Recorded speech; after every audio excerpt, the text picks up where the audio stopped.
الحمد لله رب العالمين والصلاة والسلام على سيد الأنبياء والمرسلين وعلى آله الطيبين الطاهرين وعلى من تبعهم بإحسان إلى يوم الدين أما بعد. وعن ابن عمر رضي الله تعالى عنهما قال قال رسول الله صلى الله تعالى عليه وسلم بني الإسلام على 5: شهادة أن لا إله إلا الله وأن محمدا عبده ورسوله وإقام الصلاة وإيتاء الزكاة والحج وصوم رمضان. متفق علیہ. حضرت عبداللہ ابن عمر رضی اللہ تعالی عنہما فرماتے ہیں کہ ارشاد فرمایا رسول اللہ صلی اللہ علیہ وسلم نے اسلام کی بنیاد 5 چیزوں پر ہے. پہلی چیز ہے اس بات کی گواہی دینا کہ اللہ تبارک تعالیٰ کے سوا کوئی معبود نہیں ہے اور حضرت محمد مصطفیٰ صلی اللہ تعالیٰ علیہ وسلم اللہ تعالیٰ کے بندے ہیں اور اس کے رسول ہیں. نمبر 2 نماز قائم کرنا. نمبر 3 زکوٰۃ ادا کرنا. نمبر 4 حج کرنا. نمبر 5 رمضان کے روزے رکھنا. یہ روایت متفق علیہ روایت ہے.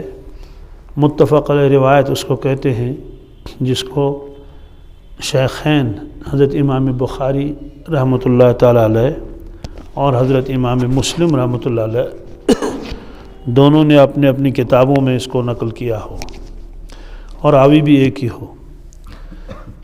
تو اس حدیث پاک کا راوی جو ہے حضرت عبداللہ ابن عمر ہیں رضی اللہ عنہ کے بجائے عنہما ان کے ساتھ لگایا جاتا ہے چونکہ یہ 2 صاحب ہیں. ایک حضرت عبداللہ ہیں، یہ بھی صحابی ہیں، اور حضرت عمر فاروق رضی اللہ تعالیٰ عنہ جو ان کے والد صاحب ہیں. چونکہ دونوں کے نام مبارک اس میں آتے ہیں عبداللہ ابن عمر، اس لیے رضی اللہ عنہ کے بجائے عنہما پڑھا جاتا ہے، تثنیہ کا صیغہ ہے. یہ حضرت عبداللہ حضرت رسول اللہ صلی اللہ علیہ وسلم کی نبوت ملنے سے پہلے 1 سال پیدا ہوئے ہیں. گویا کہ انہوں نے بچپن میں ہی اسلام کو دیکھا ہے اور قبول بھی کیا ہے. ہجرت بھی انہوں نے کی اپنے والد صاحب کے ساتھ. غزوہ احد میں یہ شامل نہیں تھے کیونکہ اس وقت قریب البلوغ تھے لیکن ان کو اجازت نہیں دی گئی. باقی اس کے بعد ہمیشہ ساتھ رہتے تھے. خندق وغیرہ میں متقی تھے، پرہیزگار تھے، رسول اللہ صلی اللہ علیہ وسلم کے عاشق تھے، ہر چیز میں ان کا اتباع کرتے تھے.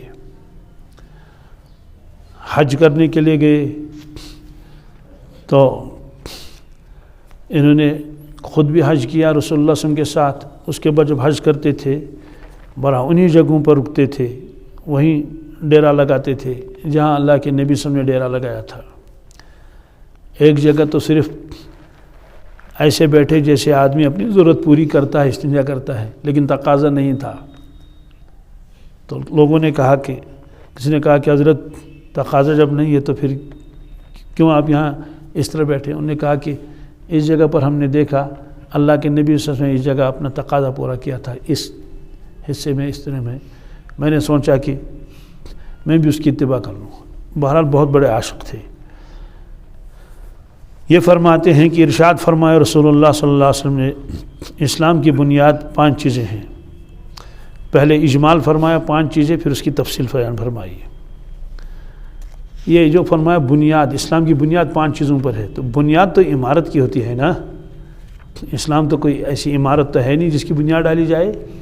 ہمیں ہاں اسلام بھی ایک عمارت ہے. اسلام کو تشبیہ دے دی ہے عمارت کے ساتھ، مکان کے ساتھ، خیمے کے ساتھ. تو اسلام مشبہ ہے اور خیمہ اور مکان یہ مشبہ بھی ہے. اس کے ساتھ تشبیہ کیوں دے دی اور وجہ کیا ہے؟ وجہ یہ ہے آدمی مکان کے بغیر ہو تو بیچارہ آوارہ ہے، کہاں زندگی گزارے گا؟ مشکلات آئیں گی، سردی میں کیا کرے گا، گرمی میں کیا کرے گا، دشمنوں سے کیسے بچے گا، اپنے سامان کو کہاں رکھے گا حفاظت سے؟ کچھ بھی نہیں بیچارہ۔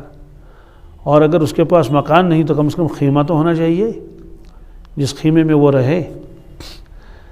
تو فرمایا جس طرح سے دنیا میں انسان کو مکان کی ضرورت پیش آ جاتی ہے، سردی گرمی سے حفاظت رہتی ہے، دشمنوں سے حفاظت رہتی ہے، ایسے ہی اسلام ہے۔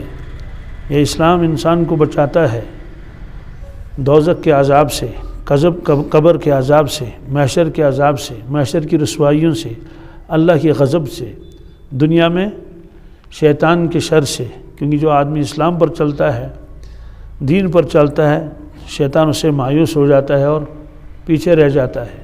کوشش تو کرتا ہے وہ، اسی طرح سے جو انسان کا اندرونی دشمن ہے نفس امارہ، جب آدمی شریعت پر چلتا ہے تو اس کا نفس امارہ بھی دب جاتا ہے۔ اس لیے اس کو تشبیہ دے دی محل کے ساتھ اور خیمے کے ساتھ۔ اور پھر فرمایا کہ اس خیمے کے 5 ستون ہیں۔ کتنے؟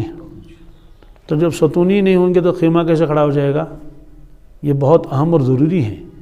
اس کے بغیر کوئی آدمی کہے گا میں خیمہ کھڑا کروں گا، ہم کہیں کیسے کھڑا کرو گے جب اس میں ستون ہی نہیں ہے، جب اس میں ڈنڈے ہی نہیں ہے؟ ایک آدمی کہتا ہے جناب میں مکان بناؤں گا بہت شاندار، ہم نے کہا بنیاد ہے؟ کہ بنیاد نہیں ہے۔ تو بنیاد کے بغیر مکان کیسے بنے گا؟ دیواروں کا بوجھ کس پر رہے گا؟ مکان شاندار کیسے بنے گا؟ تو ضروری ہے کہ مکان کے لیے کیا ہو؟ اس کے لیے بنیاد ہو۔ تو آپ نے فرمایا اسلام کی بنیاد یہ 5 چیزیں ہیں۔ سب سے پہلی چیز کیا فرمایا؟ سب سے پہلی چیز فرمایا کہ شہادت اللہ الہ الا اللہ۔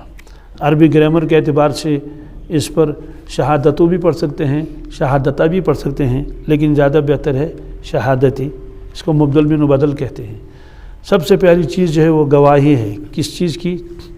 لا الہ الا اللہ کی یہ گواہی ہے۔ اور معلوم ہوا کہ اسلام کی بنیاد میں ایک چیز یہ بھی ہے اور یہ سب سے اہم ہے۔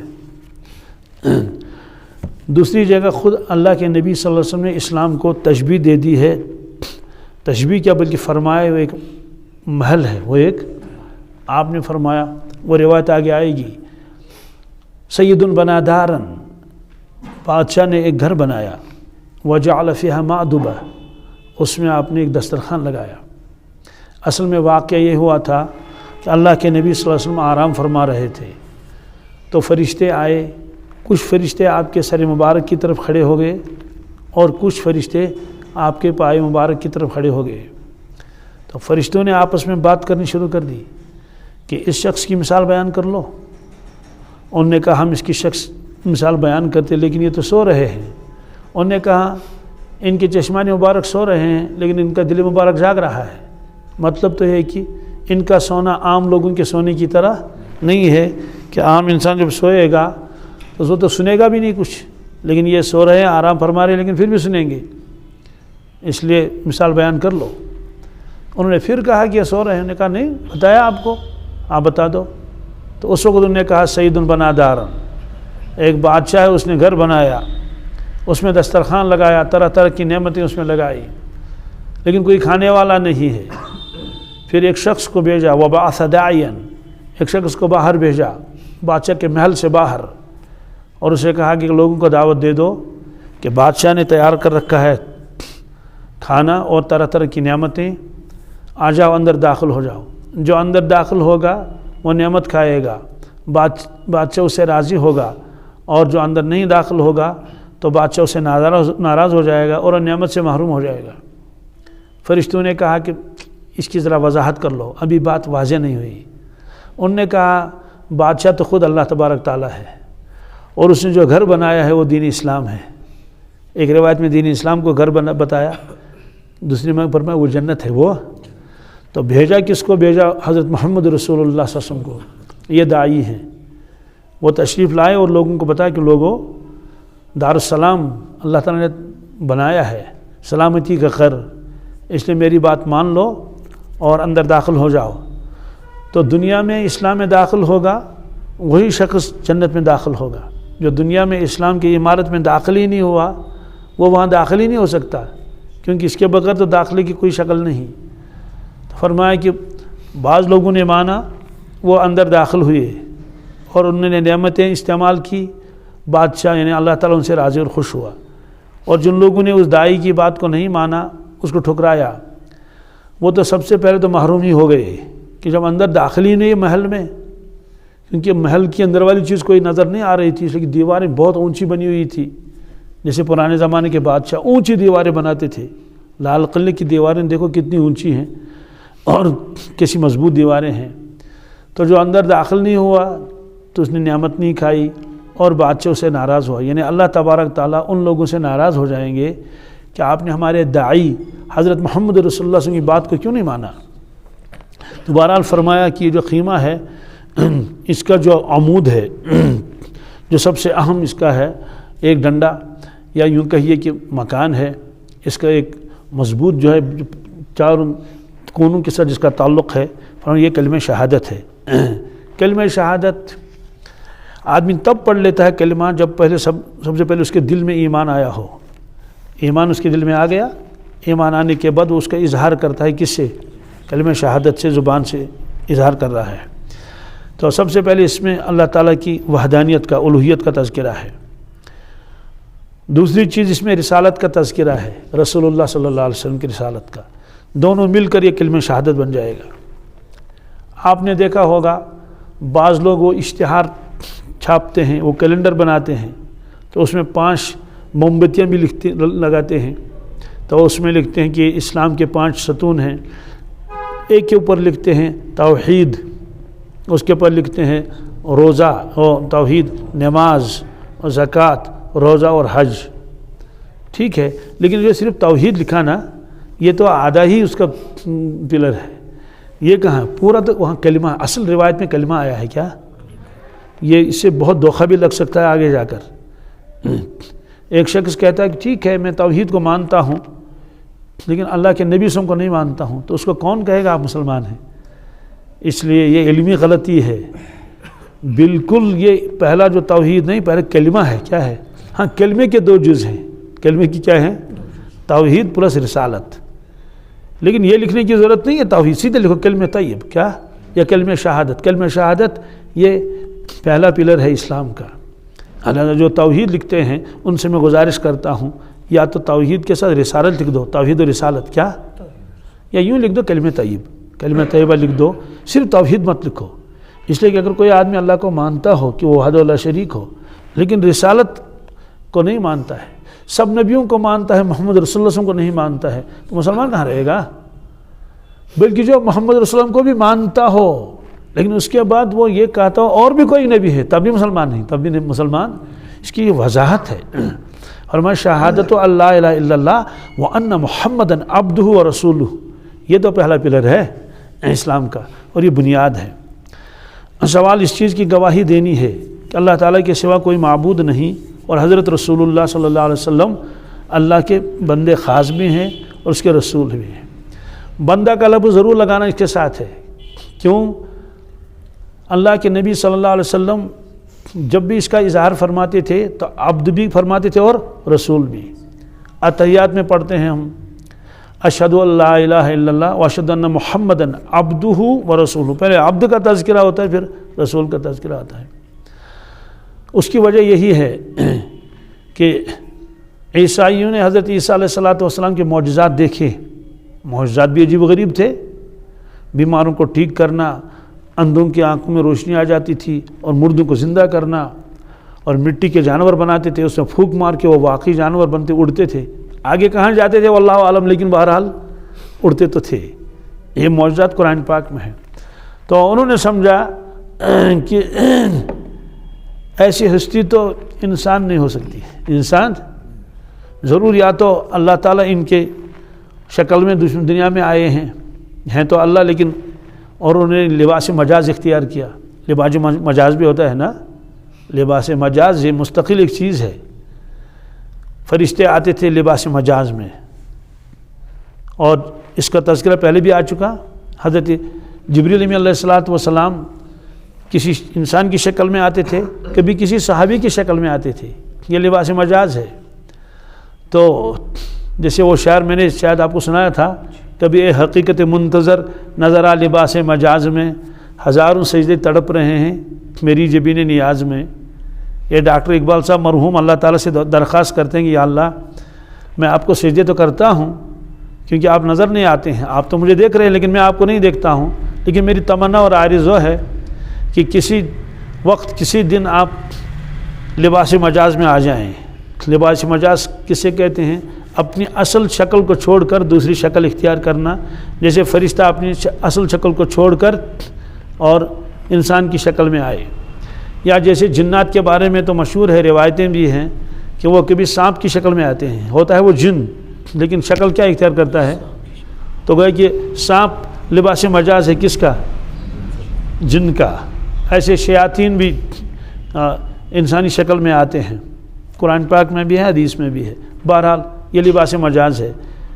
تو ڈاکٹر صاحب عرض کرتے ہیں اللہ تعالیٰ سے، کبھی اے حقیقت منتظر نظر آ لباس مجاز میں، اے اللہ کبھی آپ مجھے نظر آتے لباس مجاز میں، یعنی کسی شکل میں آپ نظر آتے، چاہے انسان کا روپ آپ اختیار کر دیں یا اور کسی، اور مجھے معلوم ہوتا ہے یہ میرا رب ہے، میرا مولا ہے، تو میں ہزاروں سجدے آپ کو کر لیتا پھٹافٹ۔ کیوں؟ ہزاروں سجدے تڑپ رہے میری جبین نیاز میں، یعنی میری جبین جو ہے، میری جو پیشانی ہے، اس میں 2-4 سجدے نہیں، اس میں ہزاروں سجدے ہیں، لیکن میری تمنا ہے کہ آپ کے سامنے میں سجدے کر لوں، میں آپ تو مجھے دیکھ ہی رہے ہیں لیکن میں بھی آپ کو دیکھوں۔ تو یہ ہے۔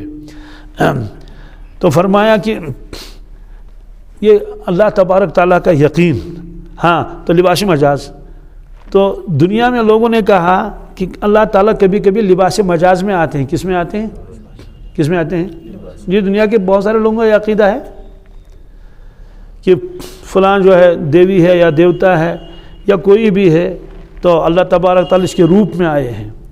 اور عیسیٰ علیہ السلام کے بارے میں بھی تو عیسائیوں کا ایک طبقہ یہی کہتا ہے کہ کہتے ہیں کہ یہ تو اللہ ہے، یہ تو قرآن پاک میں بھی ہے کہ ان اللہ هو المسیح ابن مریم، کہتے ہیں بے شک اللہ تبارک تعالیٰ تو یہی تو ہیں عیسیٰ ابن مریم، یعنی اللہ تبارک تعالیٰ عیسیٰ علیہ السلام کی شکل میں آئے ہیں۔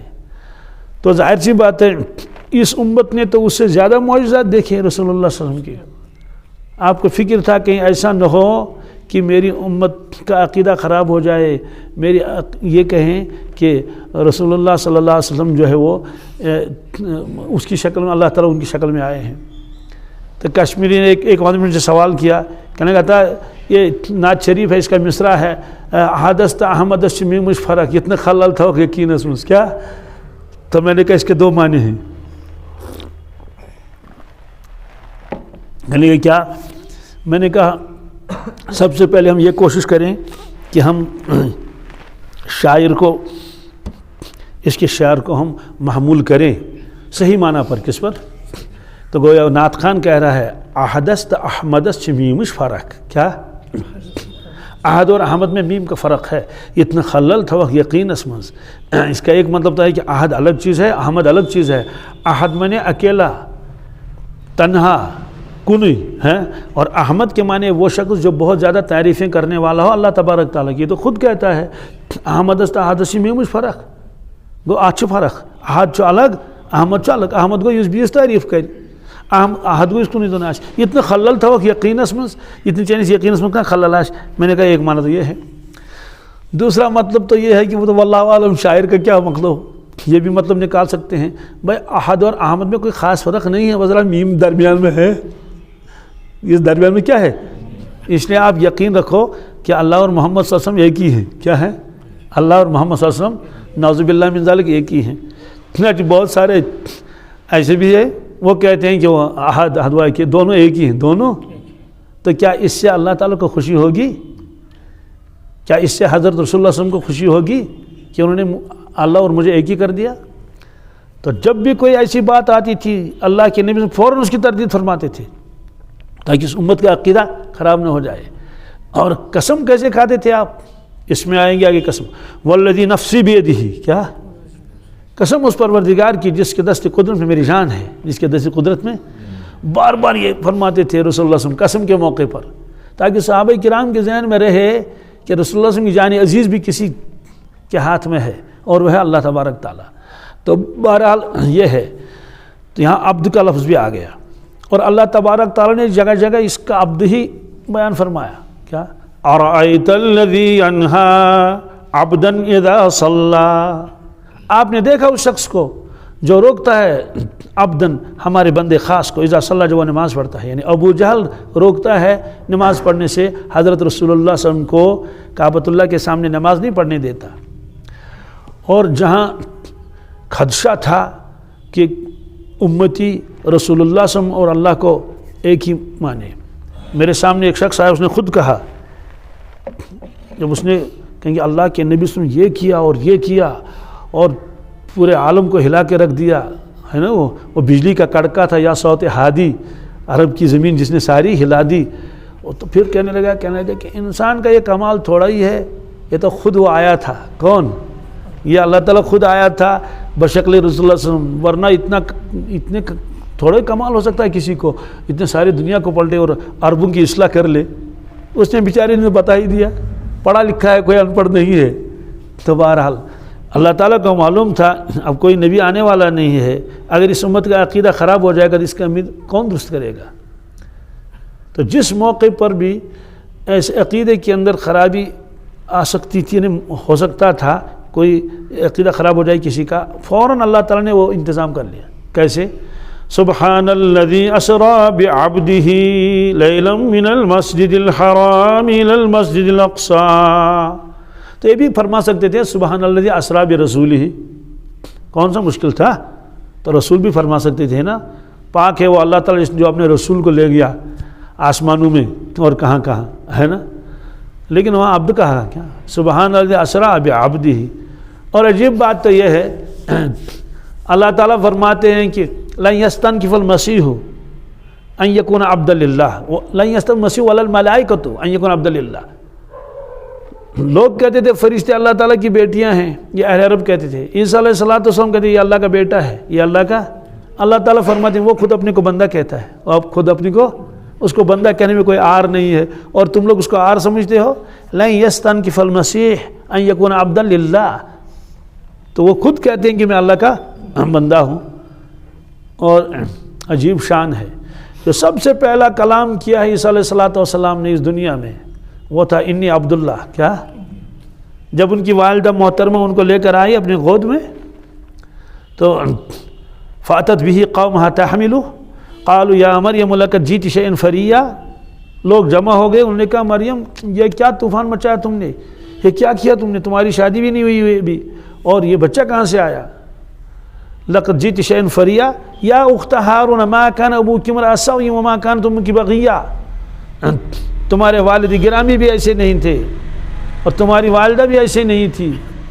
تمہارے والد صاحب تو ہم نماز پڑھاتے تھے بیت المقدس میں، تمہاری والدہ محترمہ بہت اونچی شان کی تھی حضرت حنا، یہ کیا آپ نے کیا. فاشارت الیہ، تو انہوں نے زبان سے نہیں کہا، اشارہ کیا، کہا اس سے پوچھو. کس سے؟ بچے سے پوچھو. فاشارت الیہ قالوا کیف نکلم من کان فی المہد صبیا. انہوں نے کہا ہم کیسے بات کر سکیں گے، یہ بچہ ہے اور گود میں ہے. تو انہوں نے کہا اس سے کیا پوچھیں گے، ہم آپ سے پوچھتے ہیں، یہ کیا بتائے گا، اس کو کیا معلوم ہے، نوزائید بچہ ہے. تو اس بچے نے بولنا شروع کر دیا. قال انی عبداللہ آتانی الکتاب وجعلنی نبیا وجعلنی مبارکا اینما کنت واوصانی بالصلاۃ والزکاۃ ما دمت حیا. پوری تقریر کر لی، لیکن تقریر شروع کی انی عبداللہ سے. کیا کہ لوگوں میں عبداللہ ہوں، تاکہ کہیں ایسا نہ ہو بعد میں جا کر تم مجھے ابن اللہ کہہ دو کہ اللہ کا بیٹا ہے. تو بہرحال یہاں فرمایا کہ عبدہ و رسول ہو، اور فرمایا یہ ایسا یقین ہونا چاہیے اس کلمے کا جیسے دیکھی ہوئی چیزیں. کیا؟ بالکل جیسے سورج ہے، سب کو یقین ہے اس بات کا. ایسے اللہ تعالیٰ معبود ہیں، اکیلے ہیں، بالکل ایسا ہی یقین ہونا چاہیے جیسے ہم سورج کو دیکھ کے مانتے ہیں. ایسا کیوں؟ عقل بھی کہتی ہے وہ وحدہ لا شریک ہے، اس کا کوئی شریک نہیں. عقل بھی کہتی ہے مخلوق اتنی، اس کا ضرور ایک خالق ہوگا. پھر اس کے بعد جو معاملہ ہے حضرت رسول اللہ صلی اللہ علیہ وسلم کا، اس کی رسالت، اس کا نبی ہونا، بالکل ایسے جیسے سورج دوپہر کا سورج جیسے چمکتا ہے. بالکل کیسے؟ ایک ایک چیز ان کی موجود ہے. مولد، آپ کی جائے پیدائش یہ ہے. آپ کا وطن عزیز یہ ہے۔ سب سے پہلی وہی کہاں نازل ہوئی؟ یہ غار حرا ہے، موجود ہے، اسی شکل میں ہے، اس میں کوئی تبدیلی بھی نہیں ہوئی، بالکل وہی پتھر ہیں جیسے اس زمانے میں تھے۔ اور یہ غار ثور ہے، اور یہ میدان بدر ہے، یہ میدان احد ہے، یہ خندق کی جگہ ہے، یہ صلح حدیبیہ کی جگہ ہے، یہ ساری چیزیں موجود ہیں۔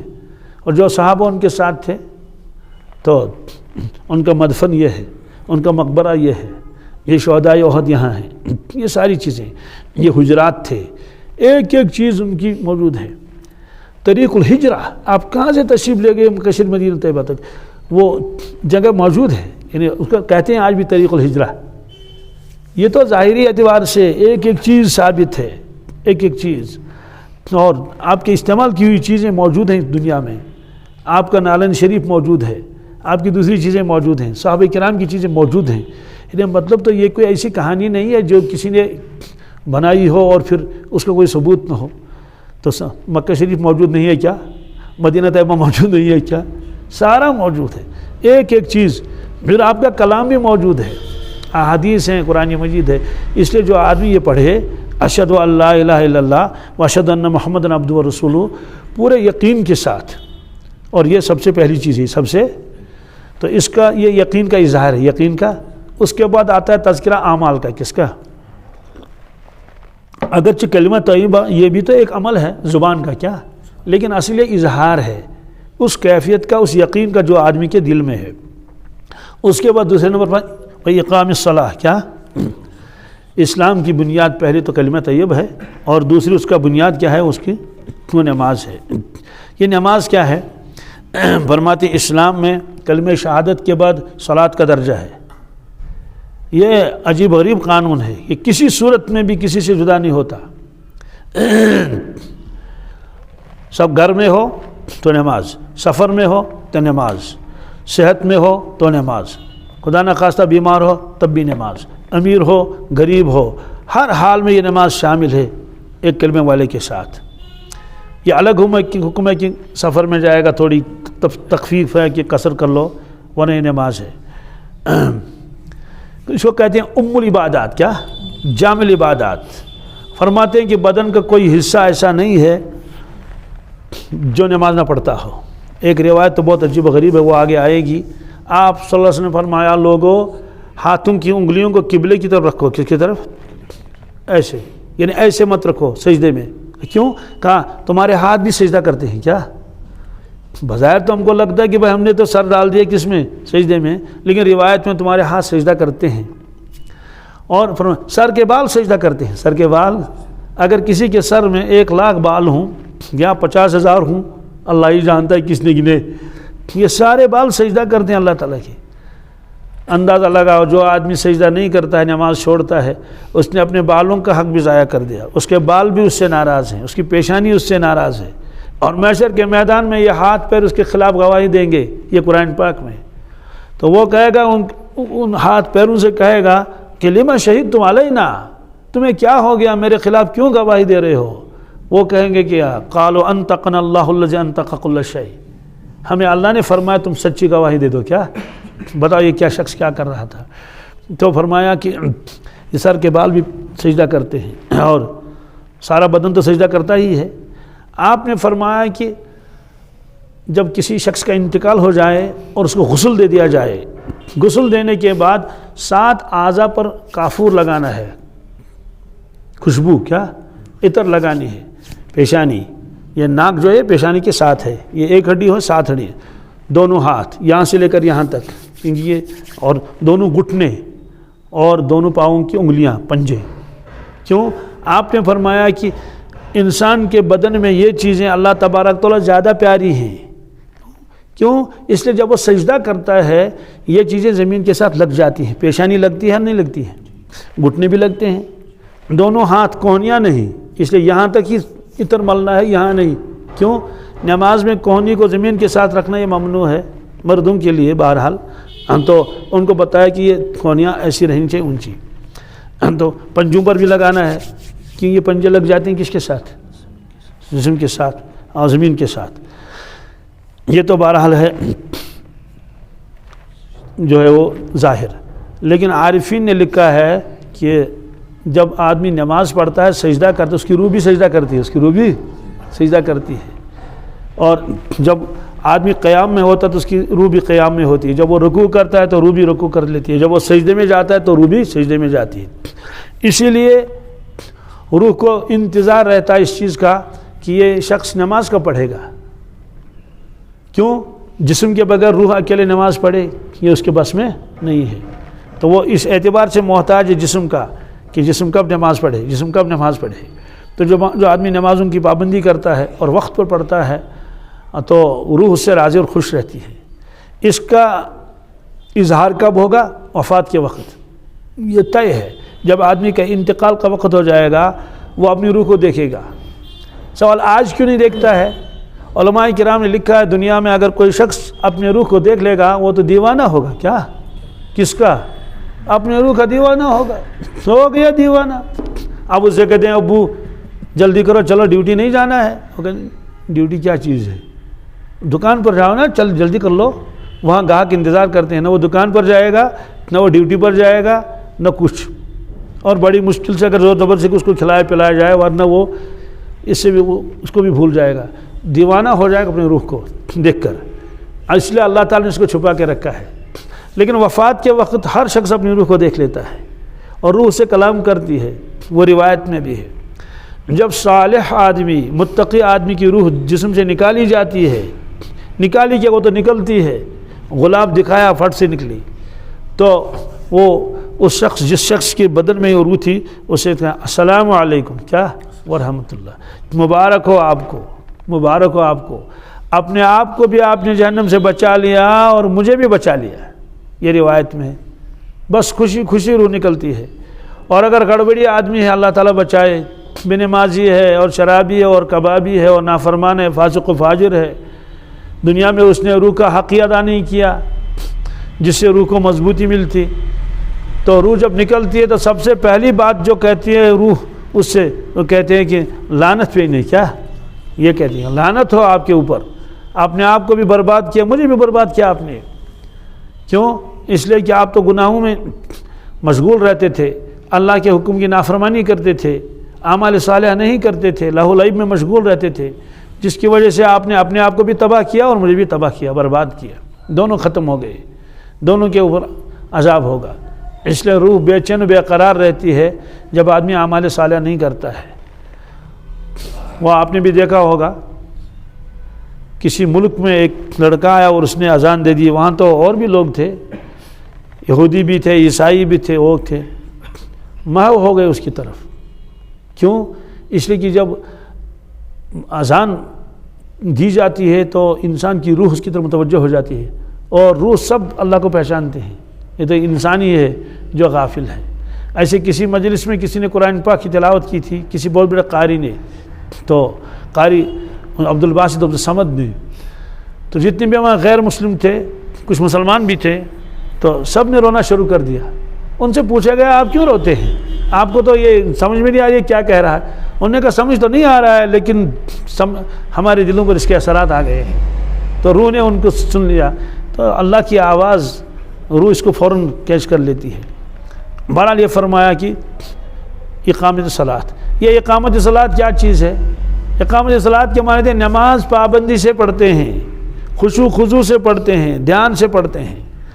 اگر آدمی نماز پڑھ لیتا ہے تو جماعت کے ساتھ نہیں پڑھتا ہے تو اقامت صلاۃ اس کو نہیں کہیں گے۔ اقامت صلاۃ کی اس لیے ضروری ہے، صاحب جلالین فرماتے ہیں یؤدونها بحقوقها یقیمون الصلاۃ، وہ مسلمان نماز کو اس کے تمام حقوق کے ساتھ ادا کرتے ہیں، اور نماز کا حق ایک یہ ہے کہ اس کو وہاں ادا کیا جائے جہاں اذان دی جاتی ہے، یہ روایت میں ہے، وہ آگے روایت آئے گی۔ اس میں فرمایا جماعت کے ساتھ، اور وہ مشہور روایت ہے، فضائل اعمال کی برکت سے تو پوری امت میں یہ روایتیں مشہور ہو گئی ہیں۔ آپ نے فرمایا میں نے ارادہ کیا کہ میں چند جوانوں کو اکٹھا کر لوں اور ان سے کہہ دوں کہ تم لگڑیاں جمع کر لو اور اذان دلوا دوں، پھر خود امامت نہ کروں، کسی اور کو کہوں کہ تم امامت کر لو، اور پھر گشت کر لوں جاؤں۔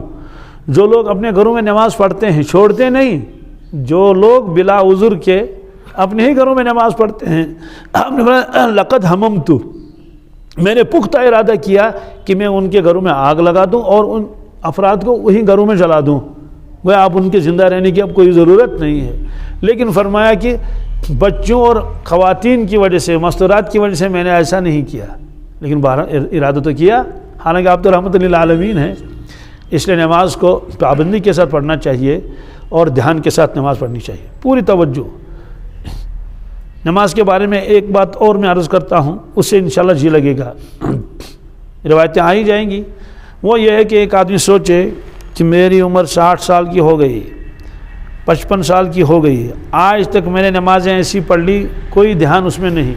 تصور کرنا چاہے پھر کون سا دن ہوگا، وہ عمر کا کون سا حصہ ہوگا جس میں توجہ کے ساتھ عاجزی کے ساتھ نماز پڑھ لوں۔ بھائی آج تک تو ہم نماز پڑھ رہے ہیں، اتنے سال ہو گئے، 55 سال ہو گئے اور 60 سال ہو گئے، تو اب وہ کون سا دن آئے گا جس میں توجہ کے ساتھ نماز پڑھ لوں، سارے دنیا کے خیالات کو چھوڑ دوں؟ ظاہر سی بات ہے کوئی دن ایسا ہونا چاہیے۔ اسے بس آج سے اس کا ارادہ کر لیں کہ آج تک جتنی نمازیں تھیں وہ تو ایسی بے ذوق تھی، توجہ نہیں تھی، لیکن آج کے بعد اب نمازیں پڑھیں گے توجہ کے ساتھ۔ نماز میں کیا آتا ہے؟ دنیا کے خیالات۔ نماز کے بعد تو جانا ہی ہے وہیں دکان پر، تو اس لیے پھر اقامت الصلاۃ کہ خشوع خضوع ہو، اور اسی نماز کے اوپر وعدہ ہے ان الصلاۃ تنہی عن الفحشاء والمنکر، کہ وہ نماز انسان کو تمام بے حیائیوں سے اور منکرات سے روک دے گی، یعنی خود بخود ایسا نظام ہو جائے گا، اس کا باطن ایسا بنے گا کہ وہ ان تمام چیزوں کو چھوڑ دے گا۔ لیکن اگر نماز مضبوط نہیں ہے تو پھر کوئی وعدہ نہیں ہے۔ اس لیے بہت سارے لوگ نماز بھی پڑھتے ہیں اور گڑبڑ بھی کر لیتے ہیں۔ تو نماز جتنی مضبوط ہوگی اس کے اثرات انسان کے اوپر بڑھ لیں گے۔ یہ جو کیپسول آتے ہیں، کیپسول، اس کے اوپر والے حصے کو جیلاٹین کہتے ہیں، اس کے اندر جو دوائی بھری رہتی ہے، چونکہ وہ کڑوی ہوتی ہے تو کڑوی دوائی کے لیے اس کو کہ بھائی تم کیپسول جو نگل لو، معدے میں جا کر ہوتی وہ ہضم ہو جائے گا، پھٹ جائے گا، تو اسی وجہ سے وہ بنایا جائے۔ اور بھی ممکن ہے کوئی وجہ ہو۔ تو ایک ڈاکٹر صاحب نے ایک بیمار کو دوائی دے دی، اپنا رشتہ دار تھا، وہ بہت دنوں کے بعد وہ پھر آیا، انہوں نے کہا کچھ بھی فرق نہیں ہوا، جیسے میں تھا ویسے ہی ہوں۔ اس نے کہا بالکل کوئی فرق نہیں ہوا؟ بالکل نہیں۔ نے کہا دوائی برابر کھا لی؟ ہاں وہی دوائی لائی جو میں نے لکھ کے دی تھی، بالکل وہی نسخہ یہ ہے۔ انہوں نے کہا وہ دوائی ساتھ ہے؟ کہا میرے جیب میں ہے۔ تو ایک پتہ جیب میں تھا، ڈاکٹر صاحب نے خوب دیکھا اس کو، بالکل اوپر سے تو پورا وہ جو اس میں لکھا رہتا ہے نا ڈوزیج اور وہ کیا کہ جس سے وہ بنایا جاتا ہے، یہ ساری چیزیں۔ انہوں نے کہا ہم اس کا ٹیسٹ کرائیں گے، تو کیپسول کا ٹیسٹ کرنے کے لیے لیبارٹری میں لے گئے، دیکھا اس کے اندر دوائی ہے ہی نہیں، اس کے اندر دوائی اور کوئی چیز اس میں بھری ہوئی ہے۔ تو انہوں نے کہا کہ آپ کی بیماری کیسے دور ہو جائے گی، اس میں تو وہ چیز ہے ہی نہیں جو چیز اوپر سے لکھی ہوئی ہے۔ تو ایسے نماز کا ایک ظاہر ہے، نماز کا ایک باطن ہے۔ نماز کا ظاہر تو ہے چلو ٹھیک ہے، رکوع ہے، سجدہ ہے، بعض لوگوں کو وہ بھی نہیں ہے، سمع اللہ لمن حمدہ کر لیا آدھا ہی تو گئے سجدے میں۔ تو ایسی نماز کے بارے میں روایت ہے کہ اس کو پرانے کپڑے کی طرح لپیٹ کے یوں لپیٹ کے اس کے منہ پر مار دیا جاتا ہے۔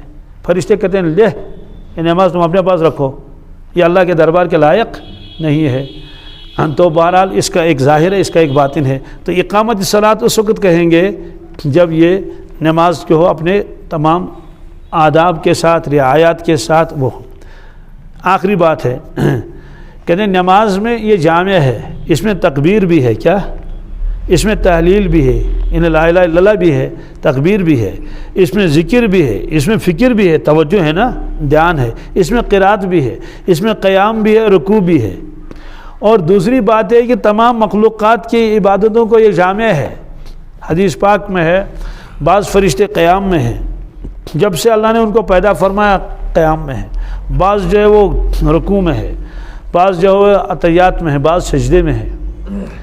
اسی مشکات کی شرح میں لکھا ہے کہ نماز میں ایک رکعت میں ایک رکوع ہے، دو سجدے کیوں ہیں؟ دو سجدے، تو اس کا لکھا ہے کہ جو فرشتے سجدے میں ہیں جب سے اللہ نے ان کو پیدا فرمایا تب سے وہ سجدے میں ہیں، لیکن جس وقت وہاں تشریف لے گئے حضرت رسول اللہ صلی اللہ تعالیٰ علیہ وسلم، فرشتوں کو معلوم ہو گیا کہ آج حضور پاک صلی اللہ علیہ وسلم تشریف لا رہے ہیں، ہم سجدے میں ہیں، تو انہوں نے اللہ تعالیٰ سے درخواست کی کہ یا اللہ ہمیں اجازت دے دیں، جب حضرت یہاں سے تشریف لے جائیں گے تو ہم اپنا سر اٹھا کے آپ کا دیدار کریں اور سلام بھی کریں۔ اس کی انہوں نے درخواست کی تو ان کی یہ درخواست قبول ہو گئی۔ اللہ تعالیٰ نے فرمایا ٹھیک ہے، جب حضرت تشریف لائیں گے تو دیدار کر لینا، یہ اسی کتاب میں لکھا ہے۔ تو جب آپ وہاں سے تشریف لے گئے تو جہاں وہ سجدے میں تھے تو ان کو معلوم ہو گیا حضرت تشریف لا رہے ہیں، تو انہوں نے اپنا سر مبارک اٹھا لیا اور حضور پاسوں کا دیدار بھی کیا اور سلام بھی عرض کی۔ اس کے بعد پھر سجدے میں گئے۔ اب ظاہر سی بات ہے یہ ایک سجدہ تو رہا نہیں، تو دو ہو گئے نا۔ فرمایا کہ آپ کی امت کو بھی اب ایک سجدے کے بجائے کیا کریں گے، دو سجدے ہیں، یعنی دو سجدے کریں گے، یہ کہ سجدہ کر لیا اٹھ گئے پھر سجدہ کر لیا۔ ورنہ ایسا بھی ہو سکتا ہے نا 2 in 1 کر لیتے کہ اگر 3 مرتبہ سبحان ربی اعلیٰ پڑھنا ہے سجدے میں، ہم 3 کے بجائے 7 مرتبہ پڑھ لیتے تو ڈبل ہو گیا نا، اور 9 مرتبہ پڑھ لیتے۔ فرمایا نہیں، ایک سجدہ کر لو پھر اٹھو پھر دوسرا سجدہ کر لو۔ تو فرمایا کہ مخلوقات کے ساتھ اور ملائکہ کے ساتھ اس کی وہ ہے مشابہت ہے۔ تو جس آدمی نے نماز ہی چھوڑ دی تو گویا کہ مخلوقات کے ساتھ جو مشابہت تھی عبادت میں اس سے بھی محروم ہو گیا۔ بہرحال یہ پہلی چیز تھی، اس کے بعد باقی چیزیں آئیں گی، اعطاء زکوٰۃ اور باقی چیزیں۔ اور اس میں ایک بات یہ بھی آئے گی، اس روایت میں حج کا تذکرہ پہلے آیا اور رمضان کے روزوں کا تذکرہ بعد میں آیا، اس کی میں وجہ بتاتا ہوں انشاءاللہ آگے۔